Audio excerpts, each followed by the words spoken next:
care work, often on a pretty large scale and usually unpaid. Some of this is kind of fun and interesting work. Taking care of people who are sick and dying because the drugs are not available that would save their lives is by no means fun and interesting work.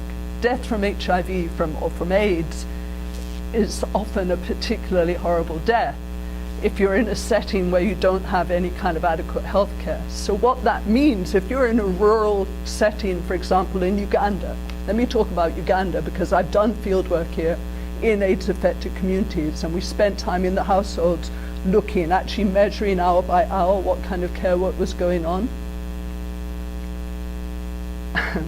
I mean, I feel my voice starting to get a little emotional because it's emotional material at that point when you talk about what's actually happening in these households. So a typical scenario in a household where someone is dying of AIDS is that the person who's taking care of them will have to walk somewhere to get water, right?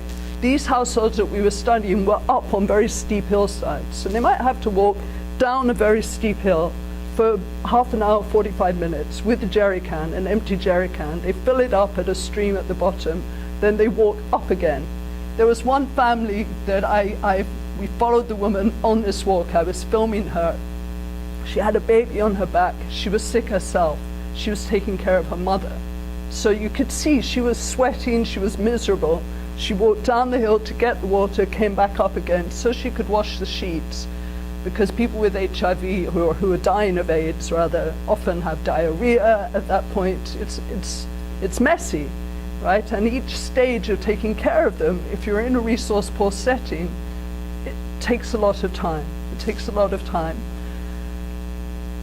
In some cases, the people who are doing this work are trained for it. I mean, I worked with another woman in Nairobi who was living in a slum. She herself had HIV. She was a single mom. Their dad had died, and her oldest daughter had HIV. She was going around the community taking care of neighbors unpaid, right? Taking care of other people who were sick because she just felt it was something she should do. She'd been given a training, and they told her you should wear gloves, you should use hydrogen peroxide to clean their wounds, for example. She'd run out of hydrogen peroxide and no one was giving her any more, so she would use salt water. She'd run out of the gloves. You know, those are the kind of situations that they're in. On a systematic level, we know that the impact of this kind of work, I mean, there are studies of it, you know, of the impact. The work is of course disproportionately done by women and girls. It takes the girls out of school, so their future has been pushed in a completely different direction by this. They're unlikely ever to get back to school after the person who they're nursing dies. The women have been pulled out of paid work. If they were working on the land, they're going to be neglecting that, so they may not get the same kind of harvest that they were depending on because it's such a labor-intensive kind of work. They report, when they are interviewed, they report tremendous depression, of course. I mean, you're taking care of someone who's in great pain and who's not going to get better. I mean, this may continue for some period of time, and maybe at moments you'll have some kind of quality of connection with them, but ultimately it's not going anywhere good. So it's not easy work to be doing, and they're incredibly unsupported in this task.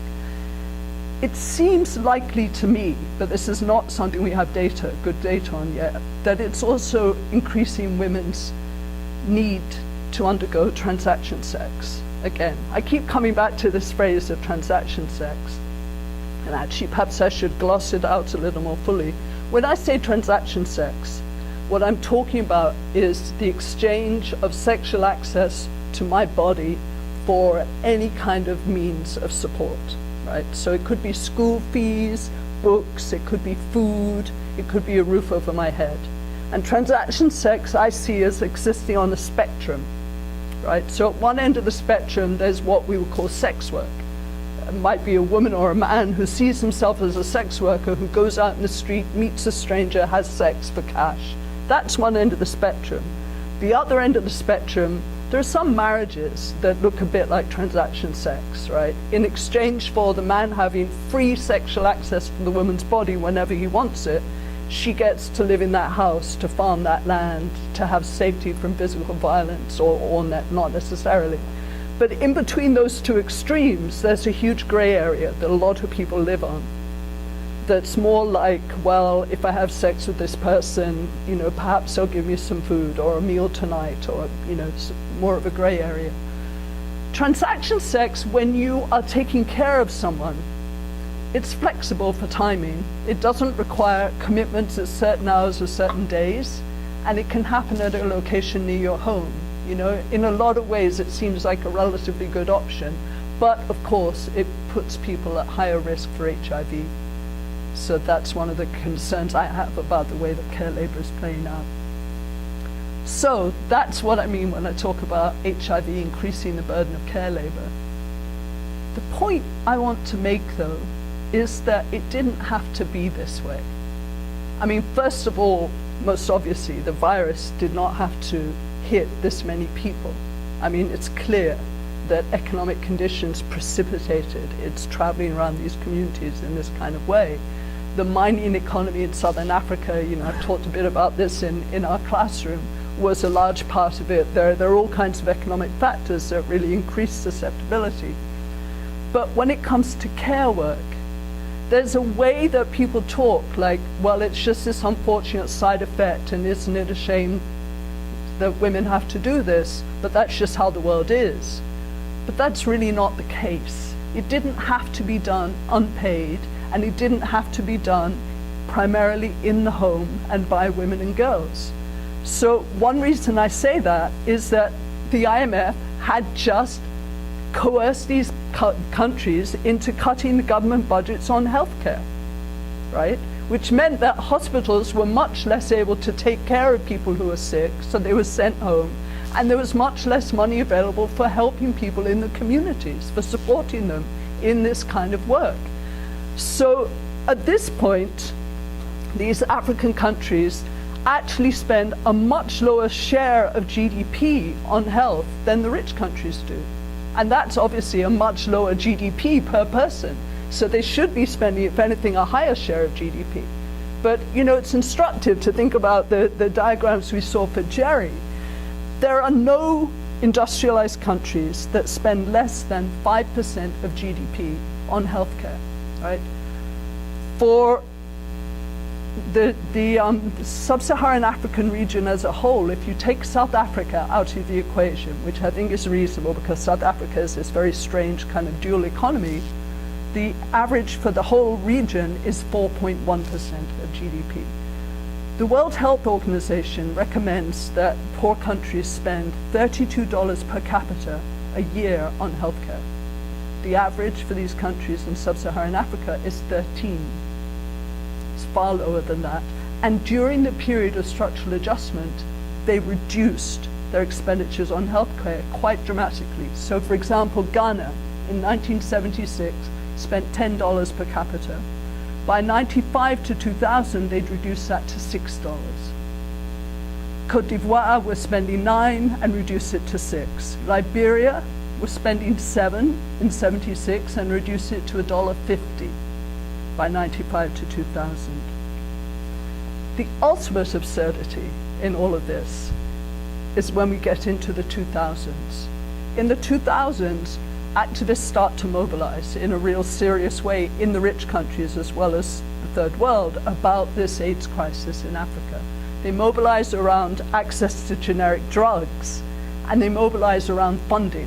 Right? So finally the PEPFAR program got created, the President's Emergency Plan for AIDS Relief, the Global Fund, a multilateral institution for channeling funding into AIDS-struck countries, was created. What happens next?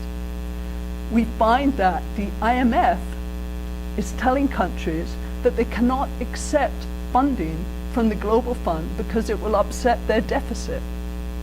Literally. So in 2000, for example, Uganda was offered a good chunk of money from the Global Fund. There was a 2-year holdup in their accepting it because the finance ministry was worried that the IMF would see it as going over their public expenditure constraints. So the first thing the finance ministry said was, oh, we'll accept it, but we'll reduce our healthcare spending to match. And the Global Fund said, we do not think so. The only way you accept this is if it's added on to what you're going to spend on healthcare. Finance Ministry became terrified that they couldn't do that. It took 2 years for them to agree that they could accept it after conversations with the IMF. This happened to a number of countries. Specifically then, the IMF also imposed this idea of wage bill ceilings. That not only should you be careful about how much government spending there was generally, but the wage bill for government workers, including health workers, must be kept at a certain level. It didn't matter if you had 20% of your population infected with HIV. You still had to keep to this wage bill ceiling. That was the only thing the IMF cared about. So, for example, between 1991 and 2003, the period when they were hardest hit with HIV, the Kenyan government reduced its workforce by 30%. And the health sector was hit especially hard in that period. So between 2000 and 2002, at the end of that, they laid off 5,300 health workers. This was not a moment when the health workers were not needed, right? So you had this insane situation where there were actually trained health workers wanting to work. I mean, I'm leaving aside now problems of brain drain, you know, these other issues. There were trained health workers wanting to work, and the government was saying, we're not allowed to take you on because the IMF will be upset with us because we have the structural adjustment program to fight inflation, right? And they're worried about the Dutch disease, you know, so if we take you on, we'll get in trouble with the IMF. So the attitudes, I think, that underlie some of these policies, I think, you know, I'll wrap up by mentioning some of what I think are the deeper attitudes that we see here. First of all, of course, there's the assumption that care labor is not really work. It's just a thing that happens, it's just human nature, and you can depend on it. So if you're looking to cut government budgets, you can cut health spending because there will be women who will just step in and do this work because it's just what they do, right? So there are assumptions about care work that I think economists bear a lot of responsibility for that really underlay this approach and this policy making. The assumption that it's just a kind of bottomless pit, that women will always just do more work as needed. There's no such thing as exhausting them. You couldn't reach the end of that capacity and you don't need to worry. There is also a set of assumptions about dependency, that if you were to pay women to do this work, I mean, I've had conversations in Uganda. I went there in 2006 specifically to talk to people about what do you think of the idea of paying people to do this care work. And the word that came up over and over again was dependency. But they would become dependent on being paid by the government, which is brilliant. I mean, dependency is us depending on them to work to keep their communities afloat while they're not being supported. You know, that's dependency. But there's this strange and gendered use of the concept of dependency that was pretty key also in the lack of support. I think the final thing I would add, and it's you know, it's impossible really to talk about this without pointing it out,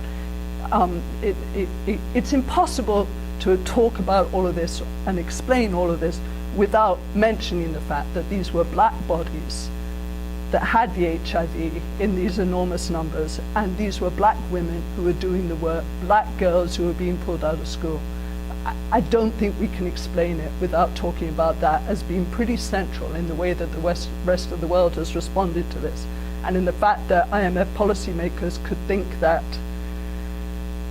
fiscal targets would override the situation in these communities. I'll end there.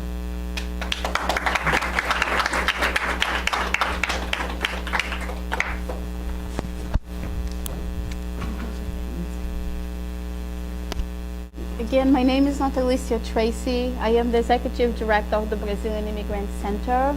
I'm also a PhD candidate at Boston University. I'm currently writing my dissertation. At Boston University, I'm studying the impact of immigration policy on mixed status family. That means you have at least one member of your family who are undocumented, who is undocumented. So In addition to that, I'm looking at transnational families. I'm looking at how also race and ethnicity, sort of crosses over with who's documented and who is not, and all the policy implications of what's happening right now with the current immigration policy mess. I don't know what to call it anymore. In addition, I teach race and ethnicity and family at UMass Boston at the Department of Sociology. So what she was just, the way she finished, it was a perfect segue to what I'm going to talk about. I'm going to talk about the care economy, building a just economy with heart. And we are always talking about love and care and the importance of, care workers. And in this case here, I'll be talking a little bit about the global perspective, and I'll be talking about, I'm giving you some sample of case studies from my research and from conversation that I had with women in our community. And then I'm going to talk about the movement. I'm going to try, it's a lot, I'm just going to give you a heads up. I'll try to shorten it if I can. The movement for domestic workers, this idea that this is an industry, it's a job, it's a real job, it's an industry that needs regulation, it needs labor standard to protect workers. I'll talk about from the global, from the national, and from the local perspective, really in short. So I put most of my information there because that's easier. And so basically, the development of the global north is the world's major concentration of wealth and economic dominance. We need to remember that this is not something that is happening in isolation, as you spoke about, unpaid care work.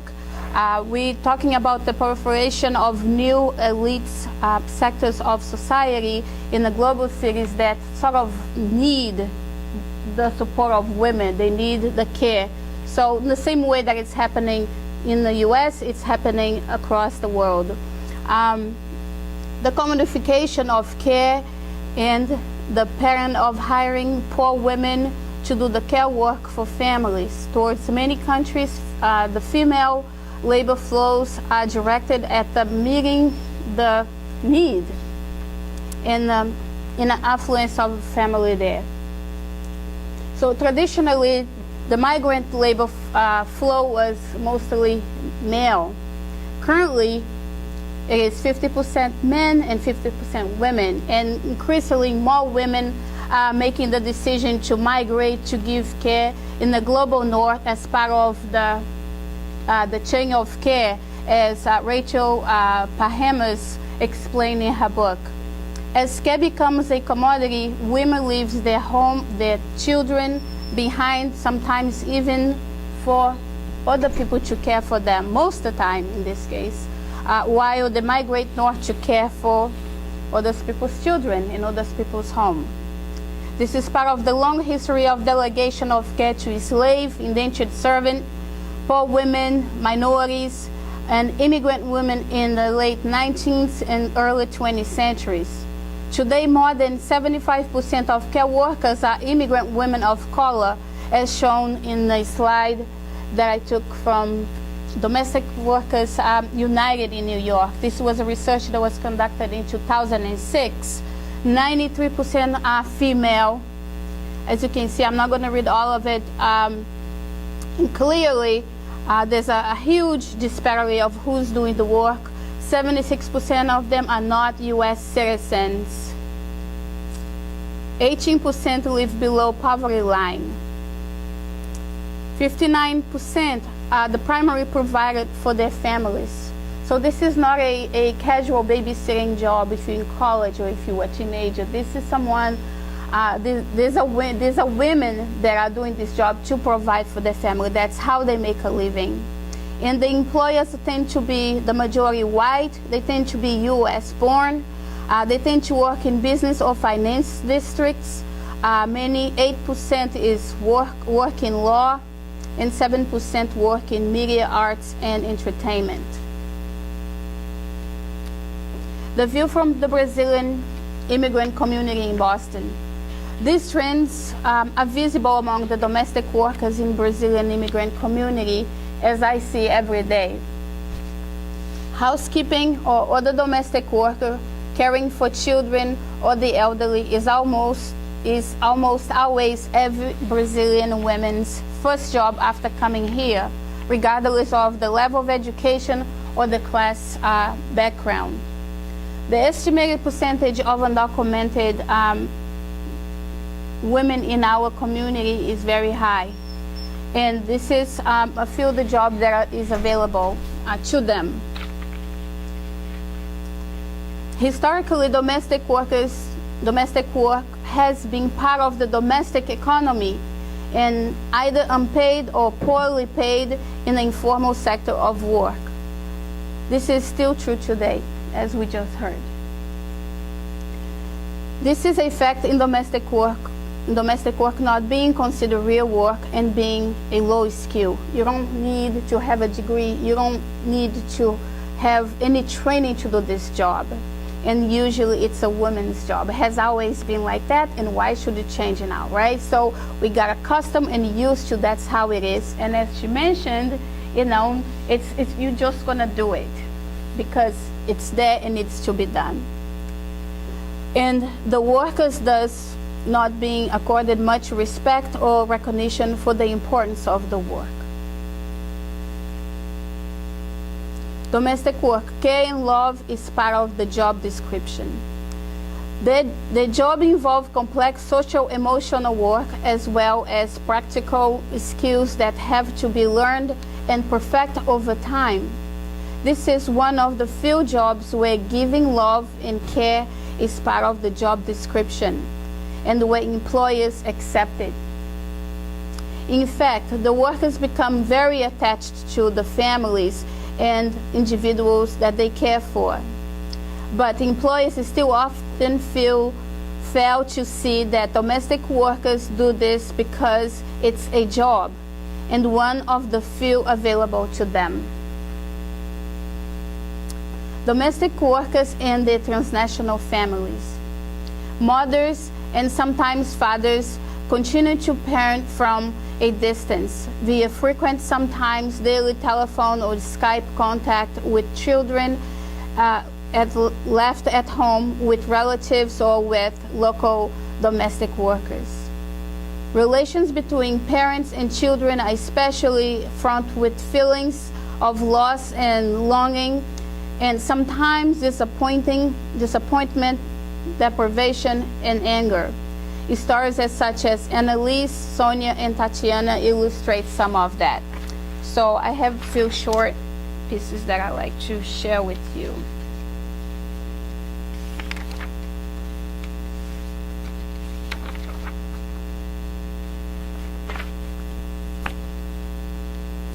Okay, Annalise. Annalise is haunted by the idea that her daughter will never know her, since she left her when she was a baby and has not been back since, even though she has been completely supporting her materially.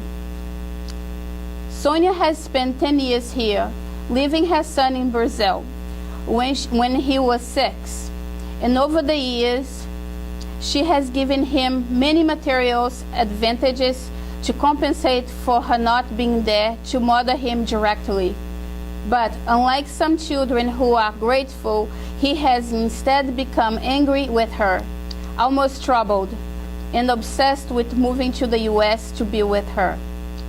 Though she continues to tell him, and realistically, that things here are not easy for her. Generally, the immigrant here who send home money to support the children back home live under much worse situations and conditions, and with less privilege as well than the children at home. That's one of the sacrifices that they make routinely. Tatiana's son is 18 now. When he was 2, she left him in Brazil with her mother and did not see him for 14 years. She was sending him everything he needed, and he was living well and attending private schools. But when he came to the US finally, he told her almost the entire time that he left, he felt homeless without her. After his grandmother died and he was 4, he was passed around for years among family members. Another often overlooked feature of domestic workers' experience is labor trafficking. Perhaps up to half of the human traffic beings not for sex purposes, which garners most criminal and media attention these days, but the purpose of forced labor. Unfortunately, our visa laws allow foreign elites easily to bring in domestic workers to be servants in the US.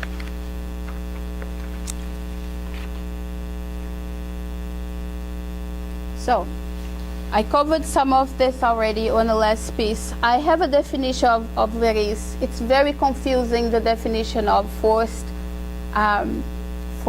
traffic for forced labor, because we don't pay a lot of attention to that. And most of the time, the women, they do not also understand that this is happening with them because of the situation. They live in a home, they're supposed to be part of the family. They give love and care to the children, and sometimes they feel that they owe a lot to the families. So they don't see until sometimes once they are in that situation how much abuse and marginalization, exploitation they suffered. This leads to my own story in 1992. As you can see, I was very young there. And I came here as a nanny, and I had a contract for 2 years. When I was a teenager. So I was promised that I would be living in the United States for 2 years, and I would have the opportunity to go to school here, learn English, go to college, learn about a new culture. But instead, I found myself working 80 to 90 hours a week, cooking, cleaning, taking care of the children, sleeping on a 3-season porch. I was being paid $25 a week. I was strapped. I had no voice. I didn't know anyone. They wouldn't let me receive mail or use the telephone. I taught myself English using a radio and a small dictionary. When 2 years later the family wanted to go back, I stayed so I could go to school. So what's the problem? The problem is an unregulated industry, historical exclusion from federal protection, where women are stuck doing long hours, physically demanding labor, low pay, providing service for others, but unable to provide for themselves or their families. Isolation from other workers, invisibility within and outside of the workplace, and vulnerability to abuse and mistreatment. Emotional ties to the employer's family, and no guidelines for employers. According to the International Labor Organization, this is a huge problem, and domestic work is a growing force. There are about 52.6 million domestic workers globally, and if all domestic workers worked in one country, that country would be the 10th largest employer in the world. 83% of domestic workers are women. 1 in every 13 female wage earner is a domestic worker. The poor working conditions for most domestic workers are also very prevalent globally. The national survey data that was called Home Economics, the Invisible and Unregulated World of Domestic Workers, that was put out last year by the National Domestic Workers Alliance and the Center for Urban Economics Development, University of Illinois at Chicago Data Center, found that according to this national data, that 85% of women are not guaranteed overtime pay. The 82 not guaranteed paid sick day. 35% of workers, they tend to have long hours without a break.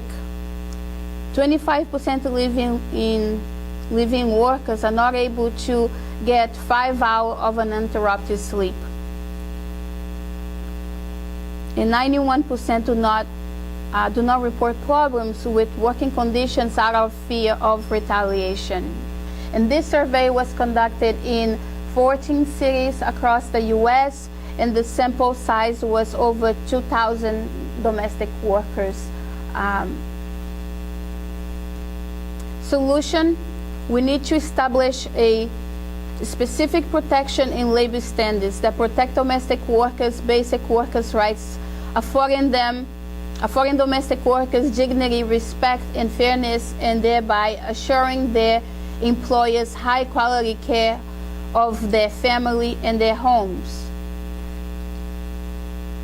The international movement in 2011, the International Labor Organization adopted the first convention and made lots of recommendations to support domestic work, calling for reasonable work hours, weekly rest, clear employment terms, the right to collective bargain, and limits in-kind payments.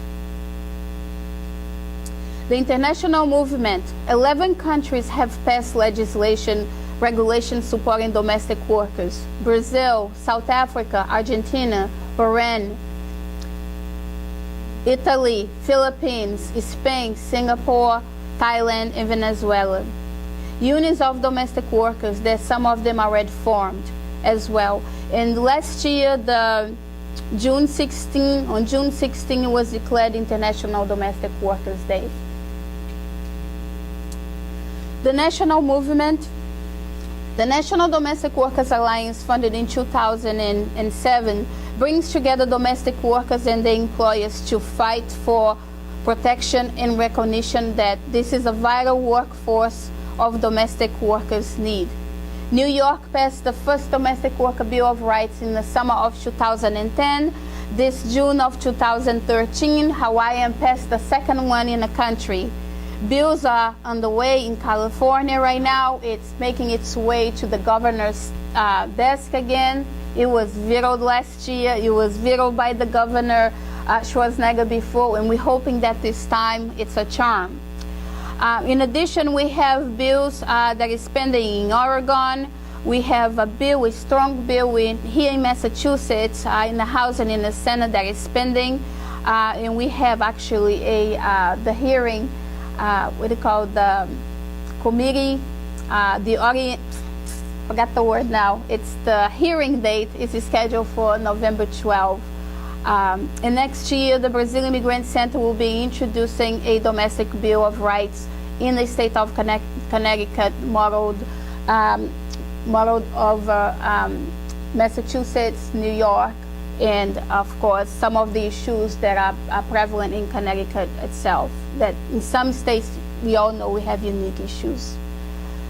Some of the local efforts, the Massachusetts Coalition for Domestic Workers, we call MACDO, was founded by 5 lead organizations in December of 2010. We are the Brazilian Immigrant Center, the Brazilian Women's Group Vida Verde Co-op, Dominican Development Center, Marahari Eye of the Day, Women's Institute for Leadership Development. The purpose of MACDO is to empower all domestic workers in Massachusetts to improve the working conditions and the living standards of domestic workers through organizing, education, developing alliance with others who share our values and other appropriate means. The local efforts, our bill is currently strong. We have in the Senate, we have lead sponsor, Michael Moran, and in the Senate, we have Anthony Petroselli. We have over 84 registered co-sponsors, and we have many allies, as you can see, and endorsers in the community that are behind the bill. We have many people on the labor movement. We have legal organizations, employers organizations. We have affinities and community organizations, coalitions, and faith groups that are standing behind this bill. Just to give you a sense, and it's ongoing. It's growing very strong. This movement is a train that has left its station, and there's no stopping it. The local efforts, the Brazil Immigrant Center has worked with domestic workers to develop a manual of rights and responsibility for domestic workers and employers. It's the first in its nation. Also, domestic worker law and policy clinic. And also we do a lot of civic engagement with public policy makers about the Bill of Rights to inform and empower the community so they understand the rights that they currently have, and also to fight for new rights and for the passing of the bill. For the public policy initiatives, these are some things that we want to do after the bill is passed. This is implementation piece. Development of multilingual outreach and training programs for domestic workers and the employers, including Know Your Rights, more employment agreements, safety training to protect domestic workers from injuries, illness, and disease. So we're working closely with OCEAN to develop those trainings. Study and report on the feasibility of collective bargaining for domestic workers, development of state sponsors, mediation programs, occupation standards and policy, and possibilities of health care and retirement funds for domestic workers. So, I'm done.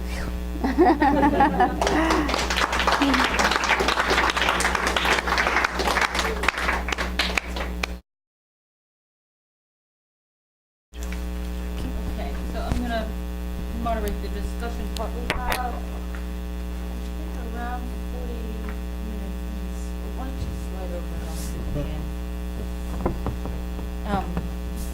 So I think we'll do what we did at the last panel, and take 3 questions at a time, and then the speakers can choose to answer whichever ones make sense. So, yeah, I see one. Okay, go ahead. Jerry mentioned that Kiaran is not paid by the government, it's paid by the government. Money out of this problem. Are they selling patents to drug companies? Some of them. So we're going to take 3. Okay. Anybody else? Hold on. Are there questions, comments, thoughts? Yeah. Hey, Vanessa.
One more? Yeah.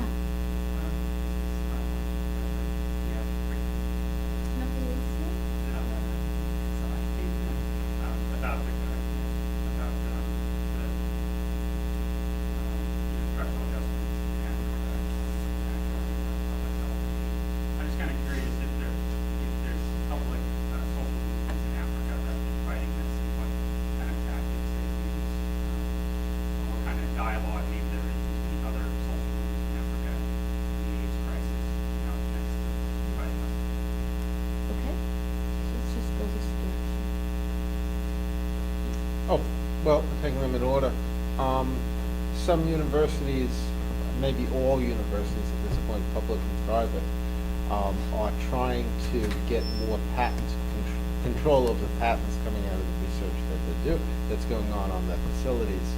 And this has become a major fight between faculty and the universities and the funders, who are often governments or like the National Institutes of Health, National Science Foundation. I mean, it's part of the general process in this country that we've been commodifying everything, including ideas. Hey, they're trying to commodify genes and, your genotypes. So this is going on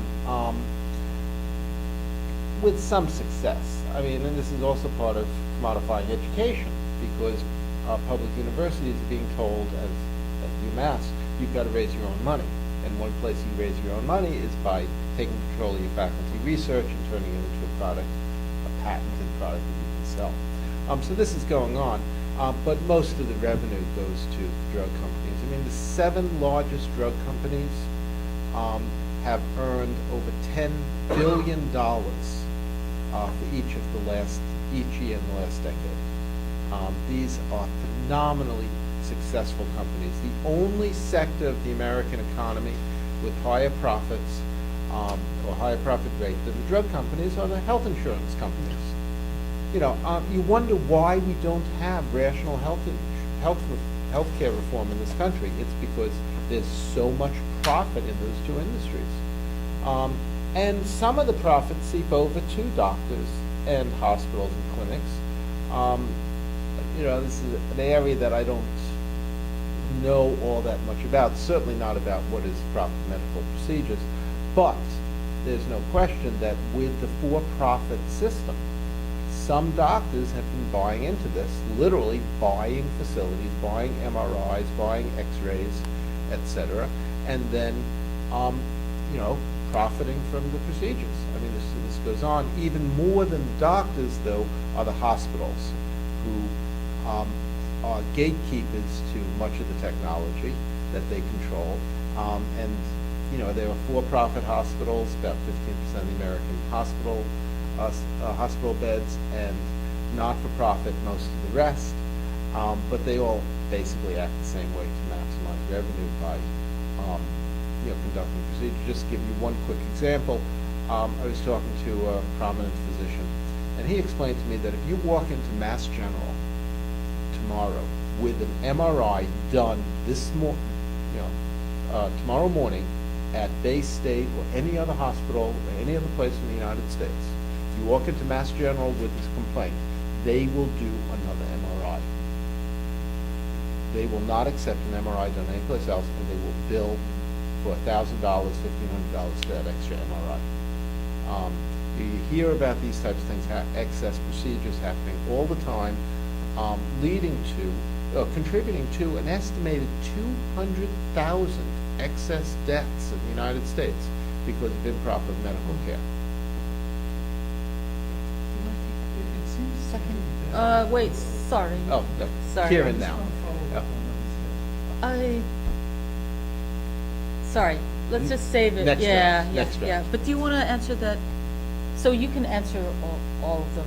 Oh, the right? structural adjustment movements? No. The cost of healthcare. Oh, I thought I did, yeah. Oh, Yeah. okay. Sorry.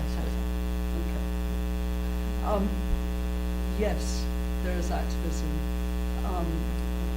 in Africa with, different kinds of activism in different countries.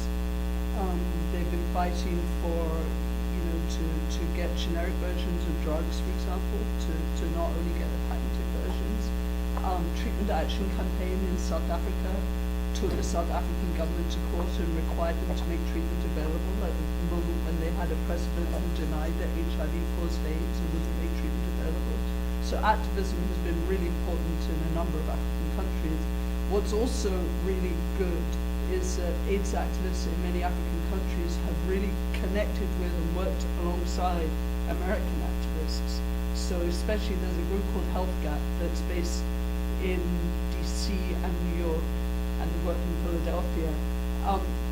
Several members of HealthGap have ended up then moving to and spending years working in Lesotho, in Kenya, in Uganda. So they're very good interconnections, I would say, among them. But it's still a huge battle. You know, the IMF, getting the IMF to change their policies, it's not an easy thing to do. But I do think there's very impressive activism going on there. I mean, they face difficulties. For example, it's hard for them to connect across countries within Africa because it's very expensive to travel from Kenya to, Zimbabwe, for example. So that reduces some of the possibilities, I think, for connections among the activism. But there is a lot going on. So, let's take another round. I see you, but I just want to give other folks a chance, yeah.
So, I guess the question really is there a way for individuals to fight, or is there like a regulatory body that you can go to with like medical bill and say, listen, this doesn't make sense, we investigated this is out of, pricing. Great. Okay. We'll take the first one. Your question is exactly on a really important point, which I think is a larger issue even than healthcare. Yeah, how do they expect people to survive? And the answer is, I think increasingly, American capitalists don't give a damn. There's been a real change in American capitalism. When I was young, radical economists, like the people who started this department at UMass, talked about the labor accord, where, basically the liberal capitalists had worked it out with the unions, whatever. And then that was already becoming clearly wrong because even in the 70s, capitalists in America were, conducting a war against unions. But now, there's almost nobody in America's capitalist class who seems to care about what happens in this country. Their attitude has become like Welch of GE, that his favorite production facility is a barge that he can go from country to country. And if everybody in the United States dies of something, not to mention Uganda or someplace where they can even, but they don't care. They'll just move production someplace else. They'll bring workers into a desert and then start everything. So I think the answer is that they don't care. Yeah, I'll let others take on the second Go one. in this direction, Karen? So the effects that activism has been having, there hasn't been that much activism about yet is this issue of care in the African countries that I'm talking about. There have been some really interesting examples. So there was an organization in Cape Town, South Africa, called Walanani, that they do crafts like with HIV positive women, and then they sell them to shops in England and the US and so on. But they also developed a project where they were training them, caregivers, to think of themselves as entrepreneurs in a sense, or as business people. That what they were doing was a service they should be paid for. So they would train them in the caregiving, but then they would train them to write resumes, they would train them to think about who is going to be your employer, where do you get an income. So that was a really interesting model. It doesn't seem to be going anymore as far as I can tell. Or another example of an interesting kind of organization is a group that started in Kenya, in Nairobi, called the Movement of Men Against AIDS in Kenya. And what they did was they trained men to be caregivers and to take responsibility for each other within the group. So that was a really interesting model. I haven't heard much from them lately, so I don't know, whether it's growing in the way that I would hope it would grow. Most of the activism that's been happening has been more around access to drugs. And that, the thing about working on HIV, I've been working on HIV since I became an AIDS activist, I always say, in 1999 when I was working in South Africa. I had some experiences that kind of turned me into something I hadn't been.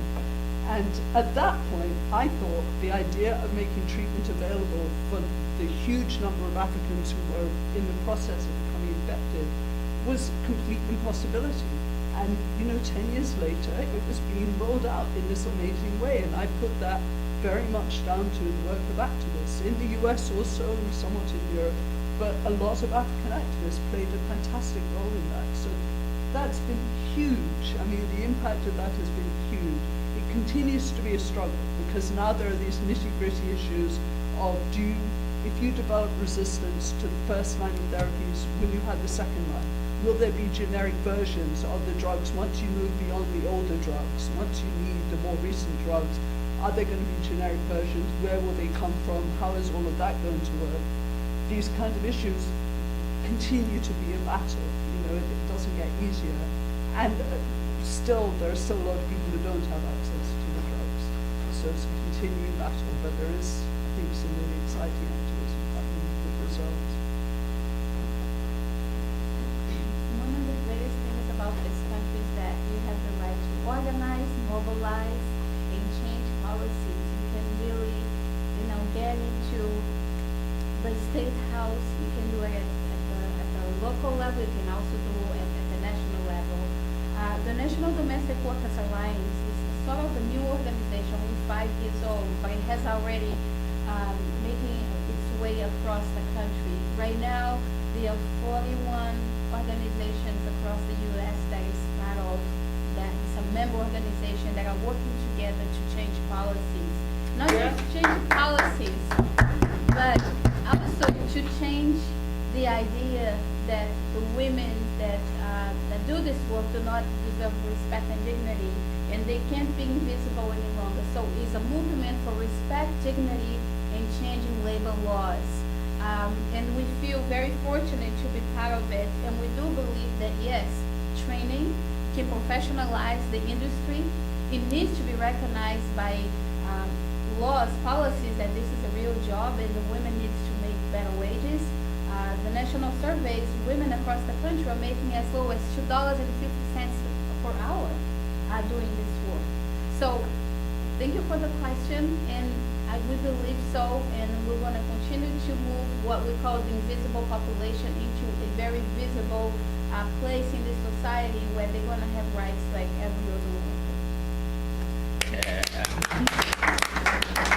Does anybody want to speak to is there anything you can do if you're getting totally ripped off in the middle? Yes. Well, first of all, you signed away every right you have when you walked in the hospital, and you signed this long form with small print that you didn't read. You know, I have a PhD from the world's greatest university. I can't understand these forms, but I do know that you signed everything away. Now, what you can actually do, the Massachusetts Attorney General's office has been working on hospital pricing, and Martha Coakley, who will forever be remembered as the woman who handed the Senate seat to a Republican, but also has done great work on tracking down, Mass General especially. They are incredible. You know, what do you expect of a Harvard institution? They'll just rip you off. But your insurance company will be paying it, and your insurance company will negotiate with them, and they're not going to pay $3,100 or whatever it was. You know, if you have insurance, they're going to bargain that down. If you are part of the uninsured, then you are totally screwed. The uninsured pay higher prices for everything than do the insured, because they have no bargaining leverage. But you do have the bargaining leverage. You can threaten to go bankrupt. You know, so if you had to pay that $3,100 bill, then you go to the billing office and you'd say, hey, I can't pay it. And after a certain amount of bluster on both sides, they will give you a lower price, because they don't really expect to get $3,100 out of a normal person for that. But hospital prices have absolutely nothing to do with anything except what they can get away with.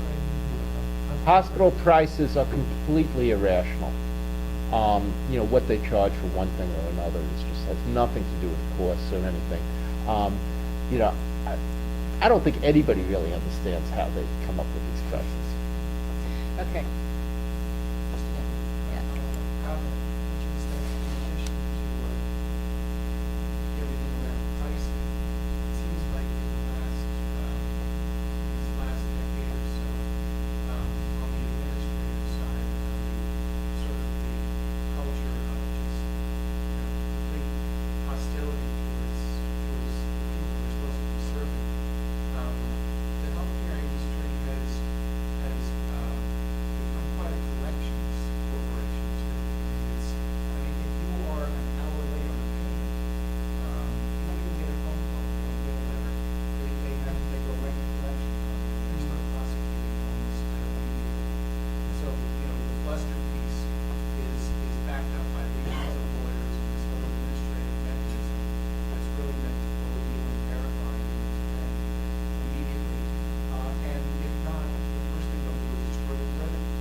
Okay.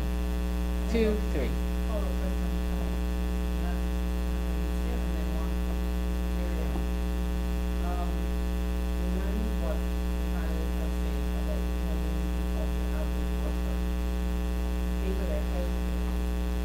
Domestic workers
us to go this direction.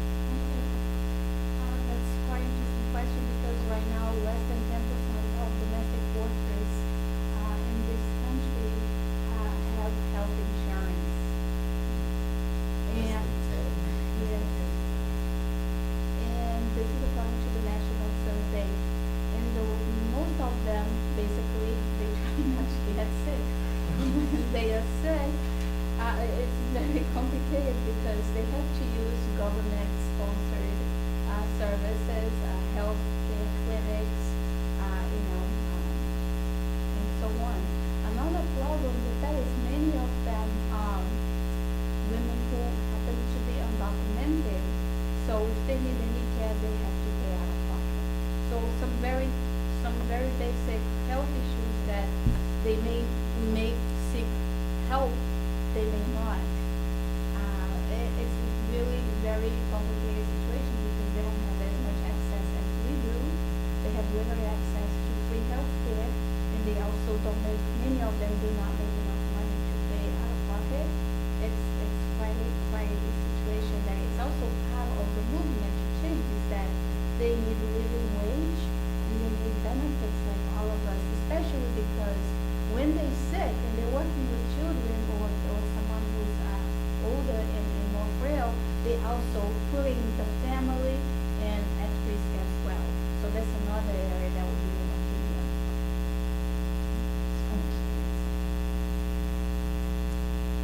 Answering your question, I mean, so when it comes to paid, healthcare like medicine, when there's now a situation in many countries, in many African countries, where antiretrovirals are being rolled out. They're not available everywhere in the country, but if you're in an area where they are available, they're free. So if you can get to that clinic and become a patient of the clinic, you will get free antiretroviral drugs, whereas other basic drugs will not be free and may not be available to you. But because there's specific funding that's going in for AIDS, those drugs will be available for you if you're in one of those areas. At this point, about 50% or so of those who need the drugs have access to them, and for those people it's usually free. As for the other question of who's going to take care of you, I mean, if you're in a family situation, what we found in this fieldwork in southwestern Uganda, we were in a village there in the mountains, and we found that once someone fell ill, if someone had been taking care of another family member and that family member passed away and then they themselves fell ill, what tended to happen in most families that we studied was that one young person would essentially be sacrificed by the family to the needs of the person who was ill. So one kid would be pulled out of school and would be doing the brunt of the work, where the others, they would try and keep the others in school.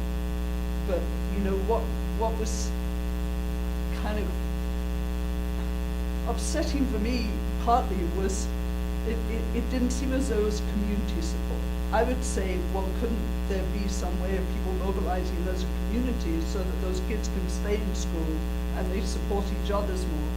But in this particular community, that really wasn't happening. And there are historical reasons for that. They lived near the border with Rwanda, the genocide spilled over, then you had the AIDS pandemic, then you had this economic difficulty that's been going on in that area in particular. But the effect then was that the impact was really concentrated within the household, and we tend to get focused on one child in particular who get pulled out of school, would do a lot of caregiving, and then you could see that their future prospects were not too good as a result. I was on a outside reader on a dissertation, and I think it was from Colorado, but it was a survey of domestic workers, and the answer about what they do when they get sick is, as you said, they die. They don't get sick. They often would go back to the country if they're sick enough. They'd very often be fired by the family because the family's like, oh, we don't want you around our kids when you're sneezing or whatever, and and being fired means you lose your home. If they go to a clinic, if they go to a doctor, then they're paying more because they don't have insurance. So, and a great many of them in the Colorado survey anyway were undocumented. which means that they're not eligible for government programs, they're not covered by the Affordable Care Act, they are not eligible for many public health clinics. So they are just totally screwed. You're absolutely right. It is scandalous. I mean, the NSF and the National Institutes of Health, these are huge government agencies subsidizing this research, pouring money into basic research, and then setting it free. Ideas should be free, and that's great. I agree. If you get NSF money, you cannot, charge for the distribution of your information. It's public record because it's paid for by the government. That's right. So as a country, as a people, we don't collect directly. But of course, the drug companies take that information out of the public domain, tweak it just enough that they can then patent it, claiming that this is their own research because they did that little tweak. As I said, they will take something that has passed into the public domain, change an inert ingredient in a pill, run it by the FDA. The FDA will say, well, it is safe and it is effective. That's fine. That's all we judge. And they run it by the patent office and say, well, it's something new because we changed that inert ingredient. We changed the color. We could, yes, absolutely. Everything that we've talked about. I mean, I've noticed the optimism runs from the most recent immigrant to the English-speaking immigrant to, the American who's like, oh, fuck, we're screwed. But you're absolutely right. If we get, and the only way anything's going to happen is the only way anything has ever happened in this country or anyplace else, with a mass movement of people out there screaming, occupying and, doing all that. But anyway, yes, we could change it. We should. And on that perhaps not so optimistic note, but there has been a lot of optimism as well. Let's thank our panel. Thank you.